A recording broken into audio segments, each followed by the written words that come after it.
If I've heard this question once, I've heard it 1,000 times. What is the difference between TM and the R symbol? I'm gonna tell you, and then you're never gonna forget again. And if you forget, you can come back to this video. I'm also going to tell you, if you stick around to the end, why the R is so special and who wants it anyway. Why? I'm Maria Spear-Allis, lawyer for content creators and coaches, and this is the Spear IP Show. Let's talk about TM first. TM means trademark. You can use it right now, today. You can use it on any unregistered trademark. Some people still use it on their registered trademark because they just haven't updated it. But you can use it even if you don't have a registered trademark. Because in the US, you don't have to have a trademark registration in order to have a trademark. What matters is that you start using that trademark in connection with a product or a service. You are selling something connected to that brand. So that's the TM symbol. You can use it. Use it even if you don't have a registered trademark. The R in the circle though, that is only for federally registered trademarks. R registered trademark. Not for state registered trademarks. No.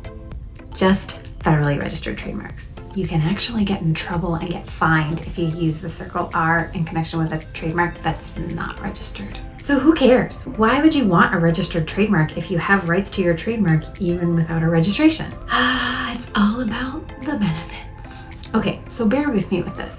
Everyone knows about innocent until proven guilty, right? We're all familiar with that concept. Let's think about this in the trademark sense. If you have a registered trademark, you are innocent until proven guilty. In other words, everything in that trademark registration is taken as fact, as true. The fact that you own it, the date you started using it, all of that stuff. All the stuff in that application in your trademark registration is presumed to be true, factual. If there's a dispute, the other side has to prove that those things are not true. Now, if you have an unregistered trademark, it flips. So you have to prove that you own it, that you started using it on a certain date.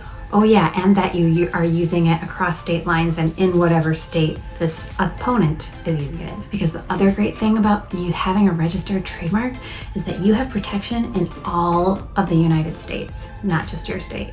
Pretty cool. So if you stuck with me through that, unregistered, guilty until proven innocent. In other words, you have to prove everything if there's a dispute. If it's registered, innocent until proven guilty. Everything is taken as fact. You don't have to prove anything. The other side has to prove that's not true. So what did we learn? We learned TM for any unregistered trademark, R in a circle for only federally registered trademarks, and trademark registration is awesome and totally worth it, but I'm kind of biased. So I hope that helps, and I'll see you next time. I want you to head to spear-ip.com. That's where you'll find some information on my free 10-minute workshop where I go in and audit a website in real time and point out those legal hotspots that I think a lot of websites are missing. Again, that's spear-ip.com.